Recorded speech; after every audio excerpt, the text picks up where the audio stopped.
The royal family's unwavering loyalty to the country and the British people is an inspiration in times of crisis.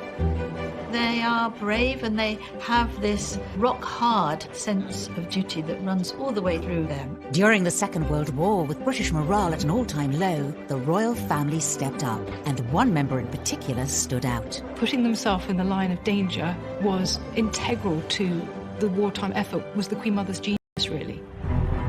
Tonight, how the Queen Mother became an icon when the country was blitzed by German bombers. To you, my fellow countrywomen all over the world, what have I done, you may ask, compared to what my boy has to put up with? How she was determined to stay put, despite deadly dangers. Queen Mother said, "The girls won't leave without me. I won't leave the king, and the king will never leave." And she meant it. How she took extreme measures to protect herself from the imminent threat of German kidnap. She was ready with this rifle. She had guts, and if she could, she would have used it against the enemy. And the moment Hitler came close to an assassination that would have changed the course of our history. Hearing the unmistakable whir-whir of a German plane and the scream of a bomb that hurtled past them and exploded in the quadrangle. We'll hear how this extraordinary lady boosted morale across the empire. I wish you all every good fortune in the admirable work that you are carrying on. She was leading from the front and saying, "We will get through this," and was the epitome of that British stiff upper lip, but also with a smile on her face at the same time. And how the Queen Mother pulled no punches when it came to the enemy. She made sure that everybody knew that she was practicing killing Germans by killing rats. Hitler famously called the Queen Mother the most dangerous woman in Europe. She actually ended the letter, "Tinkety tonk, old fruit, and down with the Nazis." The royal family are figureheads for the morale of the nation, through good times and bad. A crisis is really when the monarch has to earn his or her butter. Because it's all very well waving and smiling, but when the country's got real problems, that's when we really expect to see our king or queen. They are brave and they have this rock-hard sense of duty that runs all the way through them. Our Queen witnessed her first national crisis at the outbreak of the Second World War when she was just 14. But all eyes are now widely known as the Queen Mother. Elizabeth Angela Marguerite Bowes-Lyon was born in 1900. A lady at the age of 4, she was homeschooled and fluent in French by the time she was 10. Well, my understanding is that Elizabeth was always a very bubbly, buoyant, bright, naughty, mischievous child and adult. She was very charming, she was very intelligent, and she was extremely determined. She was one of the most determined people you could ever hope to meet. She had a kind of carpe diem attitude to life. She talked about how terrible it would be if you'd gone through your whole life not doing the things you weren't supposed to do. So you hadn't smoked, you hadn't drunk, and then the next day you were run over by a big red bus. So what should you be doing now to make the most of the opportunity? Her parents, the Earl and Countess of Strathmore, stressed that patriotism and religion were so tremendously important. I think this instilled in her a steel that became evident in a time of crisis which was so important. Elizabeth's earliest experience of a crisis was at the age of just 13, during World War I. Sadly, she lost one of her brothers in the First World War. He was part of the Black Watch Regiment, and he was killed. Another of her brothers was also taken as a prisoner of war for 2 years. So this really had an impact on her throughout her life. One of the childhood homes, Glamis Castle in Scotland, was opened up as a convalescent hospital, and throughout the war years, she looked after the wounded soldiers. These young men, these young working class men who no girl of her class would ever have spoken to. She's getting them cigarettes, she's chatting to them about their wives and girlfriends, and she really saw, I think, firsthand the sacrifices that the working classes make. So really, overnight, Elizabeth Bowes-Lyon went from a very fun-loving girl who had a very sheltered childhood to seeing firsthand understands the suffering and the horror inflicted by World War I. Young Elizabeth would go on to have a significant relationship with a military man, Prince Albert, the Duke of York, Queen Mary's second son. After courting Elizabeth for more than 2 years and proposing unsuccessfully twice, Albert finally won her over, and they were married on the 26th of April, 1923. People were quite surprised that the Queen Mother, somebody very gregarious, very much a social butterfly, very extrovert, ended up marrying the Duke of York, or Bertie as she affectionately knew him, because he was very shy, had a stutter. I think there were royal watchers thinking, how extraordinary that he has landed this lady. In 1936, their lives changed forever. Wallace Simpson. Overnight, Albert was crowned King George VI, and Elizabeth became Britain's new queen. I rely upon what the Princess Royal said about how Elizabeth felt when she became queen. You know, some people said, oh, she was furious and she didn't want it and all of that. The Princess Royal said, oh, I do wish she'd stopped grinning like a Cheshire cat. It's so unseemly. I think she was absolutely thrilled to be queen and remains thrilled to be queen. Elizabeth quickly adapted to life as queen, and it soon became clear she was not interested in a backseat role. And I would like to say to all those who have been taking part in the display how much I've enjoyed it. It is said that there were 2 kings of England, King George VI and Queen Elizabeth. And in fact, Winston Churchill complained to Lord Beaverbrook, and I got this from my sister-in-law Jeannie, who was his granddaughter, that he didn't think he could continue to have regular audiences with the king, because whenever he needed immediate decisions, the king would say, oh, leave it with me, I'll think on it overnight, meaning I'll consult Elizabeth. She started a mission to get her husband ready for his new life as king. One of the most pressing matters was his stammer, which he developed around the age of 8. Scheme whose inception we saw when we were last in Glasgow 10 months ago. And she almost frog-marched him off to Harley Street because he had a stammer, and she knew that that was not a way to be if you were a king. And he saw someone called Lan or Logue who helped him overcome his stammer. And she helped him too. He had to do exercises every day. So she built up his confidence. She bucked him up when he had to go and see members of the public, which he found so daunting. Lord Halifax actually described her as a steel hand in a velvet glove. And above all, I suppose, she gave him love, and he flourished because of her love. She made it possible for him to find the inner strength that was needed. And she inspired him, and she taught him how to connect with the people in a way that was really, really important for the years that followed. Public opinion across the empire remained at an all-time low from the abdication crisis. But the monarchy was about to be faced with their biggest emergency in history. For the second time in the lives of most of us, we are at war. On September the 3rd, 1939, Britain declared war on Germany, and King George and Queen Elizabeth were catapulted into the centre of a huge international crisis. When we think back to the King's speech and the idea of George VI having to step up, we must also look at the fact that his wife was forced to do exactly the same. And that was despite huge concerns about their own role and her own concerns about her husband being king and how he would cope with that during wartime. The Queen Mother was seen as Britain's secret weapon in the war. She had 2 roles. One was to help her husband, King George VI, and one was to be herself. It was a role that she seems to have been made for.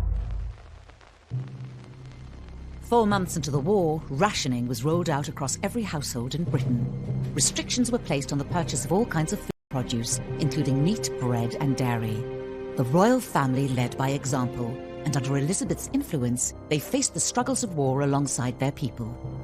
The Queen Mother had these strict rules for wartime economy. So at Windsor Castle, there wasn't much heat. I mean, it was so cold that the women were forced to wear their furs inside, cover themselves with blankets. There was a single bulb in each room. The royal family had ration books like everyone else. They had clothing coupons.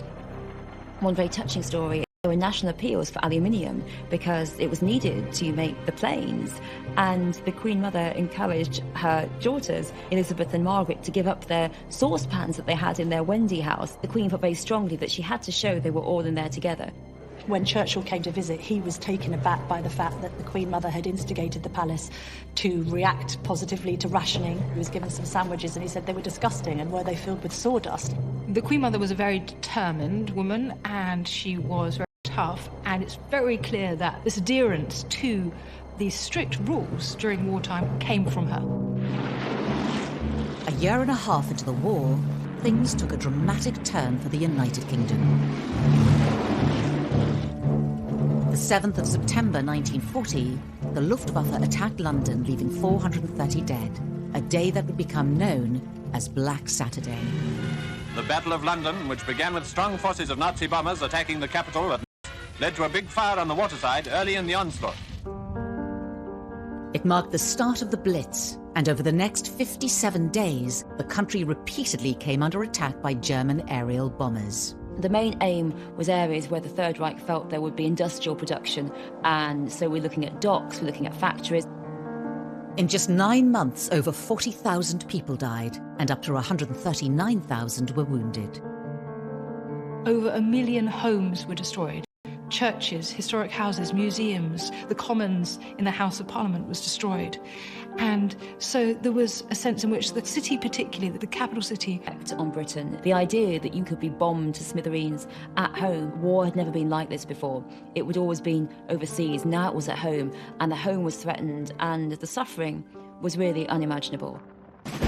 London was bombed more heavily than anywhere else. The Luftwaffe destroyed a third of the capital.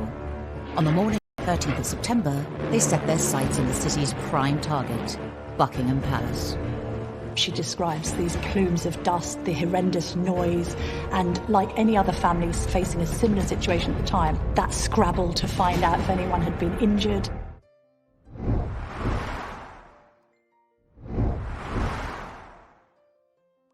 Historically, it was the king's duty to fight on the front lines of war. The last to do so was George II in 1743, during the War of Austrian Succession. Traditionally, the role of a monarch was to be a warlike figure, to actually be a war leader. At the time of the Second World War, it was a more ceremonial role. But actually, that ceremonial, symbolic role was incredibly important. A hands-on monarch was crucial in boosting the mood of a war-torn nation. Once again, we have been forced into war. We have all a part to play, and I know you will not fail in yours. Only when we have won through to an enduring peace shall we be free to work unhindered for the greater happiness and well-being of all mankind. The Queen Mother, then Queen Elizabeth, was ready to fulfill her duties, even if that meant putting herself in danger. As the death toll continued to rise, politicians expressed concern, not just over the royal family remaining in their home, but staying in the country. The Queen Mother's personality was one of defiance. She was tough, she was resilient. Churchill was advising her to flee to Canada. It was actually advised by the Cabinet Office at the beginning of the war and advised again by Churchill at the time of the Blitz. The Queen Mother said, "The girls won't leave without me. I won't leave the King, and the King will never leave." And she meant it. It was troubling to Churchill, it was troubling to ministers who had advised them, like other aristocrats, to flee and leave the country. But they defied that. Elizabeth had a great amount of influence over her husband. I don't think he would ever have left the country. He'd have seen it as his role to stay. But I do think that he did consider that Elizabeth and his daughters should go, and she was determined that she should stay, and also that the princesses should stay as well. Elizabeth knew exactly what she was doing. Press reports of the family remaining at the palace portrayed a powerful message to both the enemy and the people at home. The resistance and of British pride. The message was that things weren't that bad. They couldn't be that bad if the King and Queen were still here. So it's very much a sense that they were saying, we are in it with you. This is a narrative of shared suffering. And it's amazing what people can endure if there's a sense of equity about the distribution of the suffering. And so understanding that, putting themselves in the line of danger was integral to the wartime effort, was the Queen Mother's genius, really. Well, I think there was a very strong propaganda message to the royals staying put. It was very much this sense of we will not be defeated. Refusing to leave the most iconic building in the country was a tactical move, but it left the family and their staff vulnerable to attack from the Third Reich. It was a huge risk for the royal family to stay in London at the time of the Blitz. Just like today, the royals are a target. To be able to take one of them out, that would have been a morale boost for the Germans, but it also would have knocked the morale of the Brits as well. German aerial bombers were not the only threat to the royal family.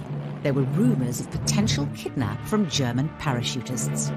So with the help of Winston Churchill, Elizabeth took drastic measures to prepare herself. During the war, Churchill came and saw her a great deal, and he gave her a rifle. And so she would go around practicing shooting by trying to kill off rats. But she was ready with this rifle. She had guts. If she could, she would have used it against the enemy. This was seen by many as a clever propaganda technique devised by Elizabeth.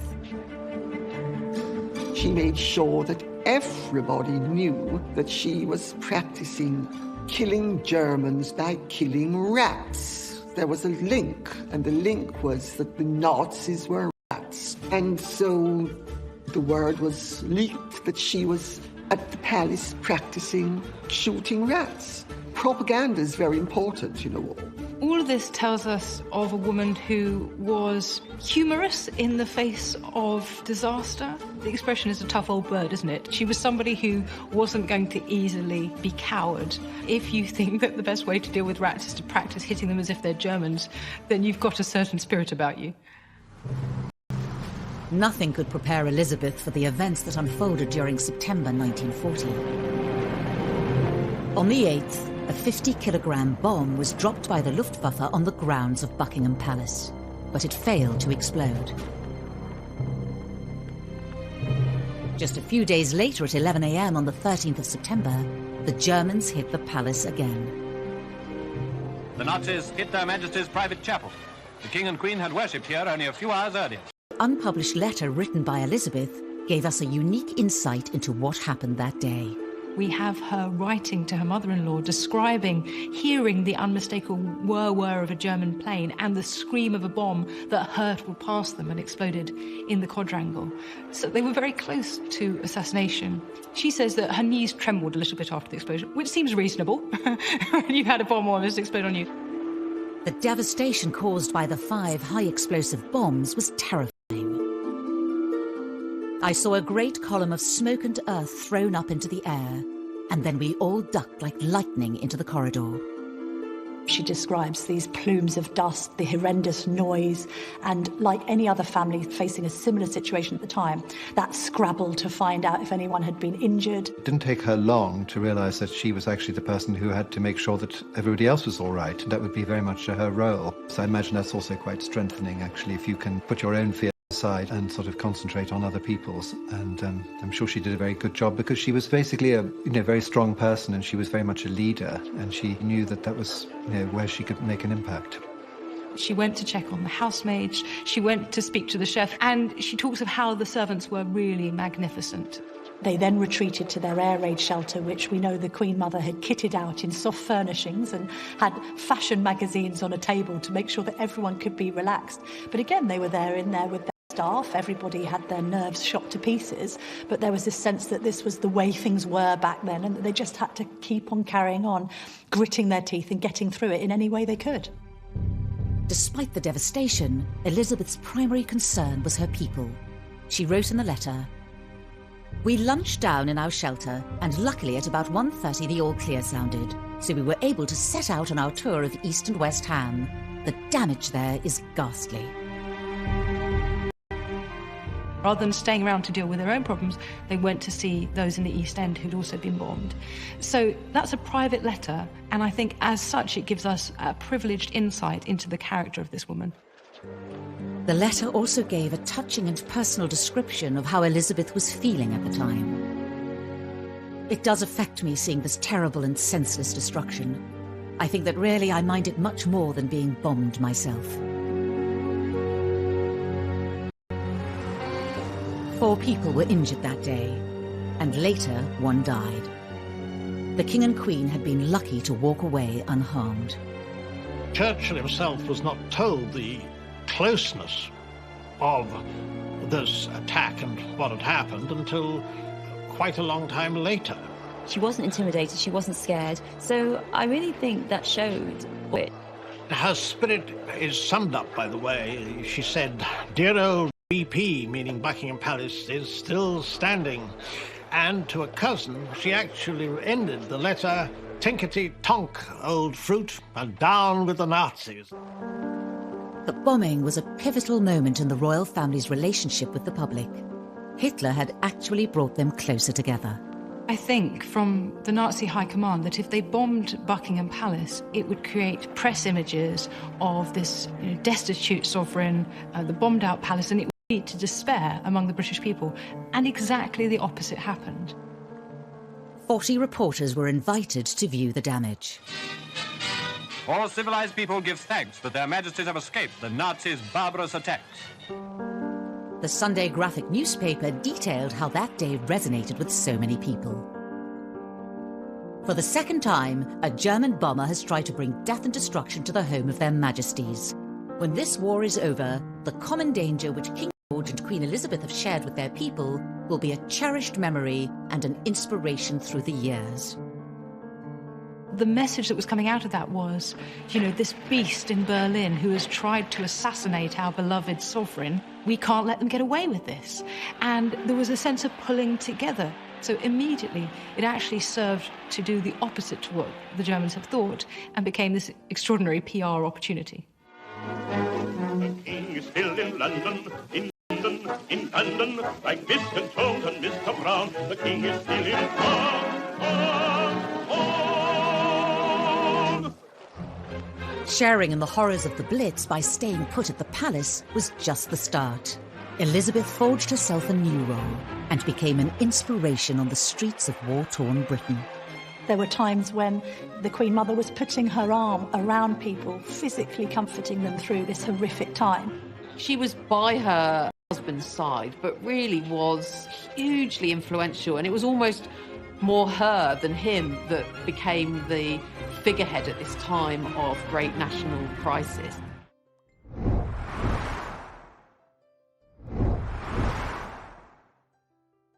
During the early stages of the war, public perception of the royals was not always positive. War broke out only a few years after the abdication crisis, and so the royal family hadn't really recovered in terms of public opinion. The fact that she was wearing her furs and showing off their riches, and it seemed their safety by comparison to those who'd been bombed, really struck a nerve, and there was great hostility. King George and Queen Elizabeth's perseverance and solidarity with their subjects at the outbreak of the Blitz turned the tide. Very severely. The royal visitors were wholeheartedly welcomed everywhere they went, and everywhere they went, their majesties saw and admired the spirit of the people. Well, indeed, they didn't cancel royal visits either during these bombings, so although they'd have faced horrific turmoil in their own property and had bombs raining through, they still insisted on going and seeing those who weren't so fortunate. There was an occasion where she offered to hold a baby because a mother was there with her arm in a bandage and couldn't quite handle the infant. There were times when the Queen Mother was putting her arm around people, physically comforting them through this horrific time. After Buckingham Palace was bombed, whereas there'd been booing, jeering beforehand, now it was clear that even if you live in a palace, it doesn't mean you're safe. It doesn't mean that Hitler's not going to attack you. London wasn't the Nazis' only target, and Elizabeth insisted on visiting all sites obliterated by war. Of course, the Germans didn't simply just bomb London, they bombed other parts of the country, and the Queen Mother would go there. She was this kind of on-the-spot task force figure that would go and rally people and sympathise and empathise. They were very much at the forefront of this charm offensive to just try and keep smiles on faces, try and keep morale up, and they did that well beyond the confines of Buckingham Palace and went all over the country doing it. There was an incident in Plymouth in March 1941 when a place which obviously a naval port had been bombed badly during that day. They visited, and after they left that evening, it was faced with another bombardment. They were just between the two. So this was a dangerous strategy, but an important important one because it gave the message that they weren't cowards, that British people weren't cowards, that they weren't a cut above the British people. They would go and put themselves in these places, and that they cared about the suffering of their people. And that was such an important message. On the 14th of November 1940, Coventry City Cathedral was struck by 30,000 explosives, killing around 600 people. The city, having been mercilessly bombed throughout a whole night without regard to military targets, now presents a grim appearance of devastation. Again, without hesitation, Elizabeth defied the Nazi threat by standing shoulder to shoulder with the British people. She understood the fear, the devastation of the Blitz, and she would once again go out, visit people. It absolutely exemplified all that was the best of London, indeed the whole country, at this time of crisis. Many, many hundreds of people were killed. She went there and there was this sort of outpouring of affection for her. The national anthem was sung by hundreds of people, but it was this reaffirmation of those bonds. It really was hugely influential, and it was almost more her than him that became the figurehead at this time of great national crisis. As a significant part of the monarchy, Elizabeth played a pivotal role supporting the nation in a time of crisis. I think she was determined to do everything in her power to help this country. I mean, obviously she couldn't go and fight, but she could be there to boost morale. Our own Queen Elizabeth has found time, amidst a host of other royal war duties, to institute a sewing bee in Buckingham Palace. Part of, I think, the Queen Mother's psyche of getting through the war was trying to maintain as normal a life as possible. This sense constantly that she would not let the Nazis defeat her didn't just mean in that sense of kowtowing to bombing raids over Buckingham Palace, but equally not to stop her and fellow Britons in their traditional way of life. Elizabeth found many ways of instilling positivity in troubled times. It wasn't just through visits to bombed-out areas. Due to the closure of music halls, theatres and other cultural venues, she kept spirits up through public appearances. She went to concerts at the National Gallery. The pianist Myra Hess had organised these daytime concerts, and the Queen Mother said that these were some of her happiest hours in these dark times. And she was also concerned about keeping other people's spirits up. On one occasion, the Queen Mother actually even wrote out a poem for Churchill and had it sent round to Downing Street. He was had a very romantic sort of nature, really, and so is said to be supported, by some stirring words from the Queen at this point. It's very important to him. And boosting things for him, as to keep him going, was very important, and that's one of the key roles that the King and Queen had during that time. While the King focused on how the war was unfolding overseas, Elizabeth kept her focus closer to home and spoke directly to those left in Britain. Well, the Queen Mother was in a great position to give speeches to women and children. If you imagine that the King was in lockstep with Winston Churchill trying to give the more alpha message about the war effort and how things were going on the Western Front, a sense that the Queen's responsibility was to try and keep things calm and settled on the front. World War II was a significant moment in the changing roles of women, that women took on new roles. They were in factories, they are out there working, they're working in the transport, they're working in shops, and even if they're not working, they are at home with full responsibility for the family because the men's are away. Financial decisions, they have to take them. Elizabeth did these motivational speeches throughout the war, speaking to women and children about what they were suffering, what they were going through, supporting the war effort, supporting their men. On the 13th of October 1940, the Queen Mother gave a speech supporting the women of Britain. To you, my fellow countrywomen all over the world, what have I done? Chasing submarines in the Atlantic or chasing Rommel across Africa? She was basically saying to them, we're all in this together, and I'm acknowledging that you're having a hard time. And she made it plain to people that she was sharing their hard time. In your different spheres, you have done all that he has done, and endured all that he has endured. It wasn't just through her words that Elizabeth inspired others. She also joined the military services. The Queen Mother became the Commandant-in-Chief of a number of services like the Auxiliary Territorial Service, the Women's Auxiliary Air Force, the Royal Naval Service, the Women's Royal Naval Service. So much of the communications from the royal family during the war was intended to say, we are like you. I'm joining up to these things in support of the men, just as you are doing. And that's the tone of her communications to the women of Britain as well, that she was nothing special, but she was doing what they were doing. And that was the symbol that was at work there, really. It was the work of their mother that encouraged Elizabeth and Margaret to follow suit. Princess Elizabeth, now a second subaltern in the ATS, has been on a 3-week course of instruction. In the classroom, she pores over a map, sharing it with a sergeant, Patricia Young of Fleet, Hampshire. Well, I think the Queen's example was followed by her daughters literally to the letter, in the sense that the Queen said she wanted to contribute to the war effort and contribute to the military effort. And Princess Elizabeth particularly looked at this example and said, OK, well, I shall also sign up. So she signed up to the ATS, the Auxiliary Territory Service, and she qualified to drive trucks, and she made her own contribution. I think eyebrows were raised at the time, this idea of a future Queen taking the risk of helping to serve on the home front, but the Queen wanted to do it, and I think she was largely empowered to do so because she observed her mother. The reputation of the monarchy was now on the rise, thanks to their contribution during the darkest days of war. And as the British public warmed to the royals, the enemy's opinion of them began to change as well. This idea that she was rallying the troops and those at home, having a huge effect on morale, a positive effect on morale, at the very time the Nazis were trying to reduce it. Hitler famously called the Queen Mother the most dangerous woman in Europe. And that gives you some indication of how he perceived her inspiring popularity to be a real threat.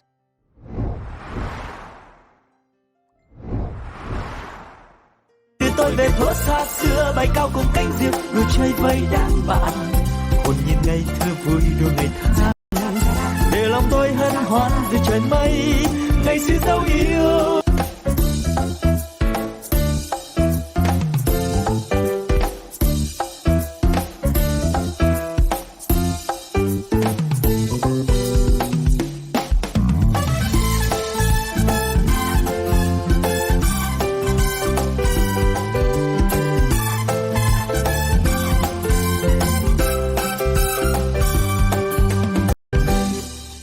Ngày xưa tôi thả những cánh diều dây lướt trên bầu trời phiêu du cùng áng mây hòa trong gió tiếng sáo vang từ đâu diều bay vút cao.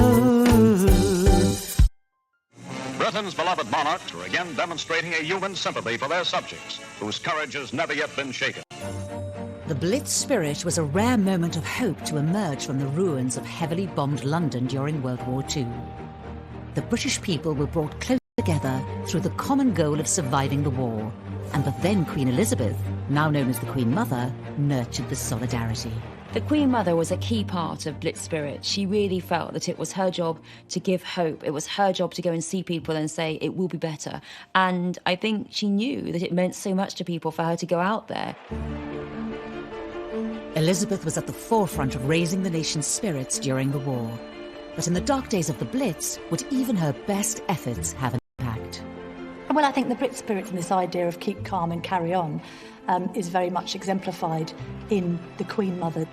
That sense of putting duty first, of being visible, of trying to connect with the public, because you are a figurehead on one hand, but also taking this role as mother of the nation. The Queen Mother was this kind of on-the-spot task force figure that would go and rally people. It just gave everybody a sense of hope, a sense of optimism, a sense of strength. And indeed, the Ministry of Supply, when they did figures afterwards of productivity on days after visits from the King and the Queen, productivity would increase. I wish you all every good fortune in the admirable work that you are carrying on. People had had a lift. People were re-energised again. And it was that the Queen Mother really did bring to the war effort. Elizabeth's unsinkable optimism and rabble-rousing character was well received on the home front, but also felt keenly behind enemy lines. Hitler famously called the Queen Mother the most dangerous woman in Europe. And that gives you some indication of how he perceived her inspiring popularity to be a real threat, that actually it would continue to encourage British people to keep going in the face of what looked like certain defeat. It is not putting a smile on their face. I'm sure the Queen Mother loved the notion that Adolf Hitler dubbed her the most dangerous woman in Britain. This idea that she was rallying the troops and those at home and having a huge effect on morale, a positive effect on morale. She was wonderfully defiant. That can't have gone down at all well in Nazi headquarters, I wouldn't have thought.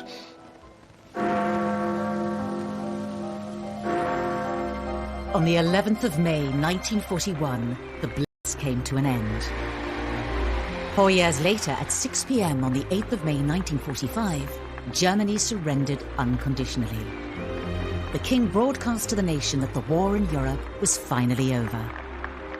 Germany, the enemy who drove all Europe into war, has been finally overcome. The Queen and I know that the ordeals which you have endured, we are proud to have shared some of them with you. So VE Day, Victory in Europe Day, was huge. The end of the war. Where you've got huge jubilant crowds gathering, people jumping in the fountains in Trafalgar Square. You've got people dancing in the streets. And at the heart of this is thousands of people gathering to pay tribute to the royal family. The royal family were at the heart of the nation's celebrations. The King and Queen had been at the heart of the war effort. And that was displayed in the appearances. Everybody went absolutely wild. The King and Queen were called onto the balcony 8 times. They were there sometimes with their daughters, sometimes with Sir Winston Churchill.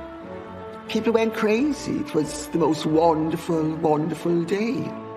The average Briton were calling for the King and Queen because they absolutely perfectly embodied the spirit of the nation.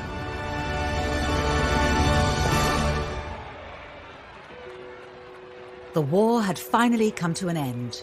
VE celebrations were over, but Elizabeth's contributions to the war effort continued. The Queen Mother never forgot the East End, and she did, post-war, make many visits. She also never forgot her military and wartime connections, and was very much a symbol going forward of the proper memorials around events like D-Day and VE Day. We see her again and again at the heart of celebrations to mark the 50th anniversary of the end of the war, or just before her 99th birthday, she unveiled a memorial at St Paul's Cathedral to those civilians who died during the bombing of London. So this was absolutely in her heart to the end of her life. To take the Blitz as it came, they defied it. In particular, Elizabeth's unique relationship with the East End was never lost. After all its residents had been through during the Blitz period, her commitment to them continued, visiting them whenever she could. The famous one is from 1987 when she visited Limehouse. She went to a pub, she poured a pint, so she herself was 87 at this time, poured a pint and then drank about 3/4 of it, we're told. She was the best of them, and for them she was not this great other distant privileged woman. She was a woman who had gone through the war with them, at one with them, had seen them through. One lovely thing was that every year whilst the Queen Mother was alive, at her house, Clarence House, on her birthday would arrive a huge cake from the East End, which was from all of those that she had comforted during their terrible suffering. Long after the war, really right through to the end of her life, she was one of theirs, and there was a sense of real affection and bond between them that really actually, never died. The Queen Mother's death on the 30th of March 2002 marked the end of an era for Britain and the monarchy. I remember it very clearly, a sort of terrible feeling of loss when she went. There was a feeling that somehow a tremendous sort of spirit, who had been still very visible right up to the end, had suddenly left us, and that was very sad. I think that everybody who remembers the Queen Mother remembers her affectionately. And there was this great outpouring when she died. She had lived a long life, 101 years, but she was a great loss. And the only thing that we can take from that as a silver lining is that so much of what she exemplified in her life has since been adopted by the younger royals. The Queen Mother's efforts during the Blitz set standard for future royals, particularly in times of national crisis. The Queen Mother's example was very, very important to the other members of the family and to the younger ones as they saw what she did. And certainly the way that the royal family operate today, the Queen is very quick to go to a place of tragedy or crisis. Even though the Queen Mother is now dead, people still talk about her in World War II. She set the bar for what is expected of a queen in a war. You go out there, you see people, you think about others rather than yourself. That is really important. There is this reflection that the Queen Mother's contribution during the Second World War should always be echoed, that it was a hugely successful example of where royals are at their best, connecting with the general public. And we very much see that in Princes William and Harry in the way that they now carry out their difficult times and using your position of enormous privilege to give something back to the communities around you. No royal can ever stay in their gilded cage. No royal can ever stay in their tower if there's a moment of national crisis. What she did during World War II, it's impossible to say how important it was. What she gave to morale, to the country, to her husband, and really to the vision that Britain could survive.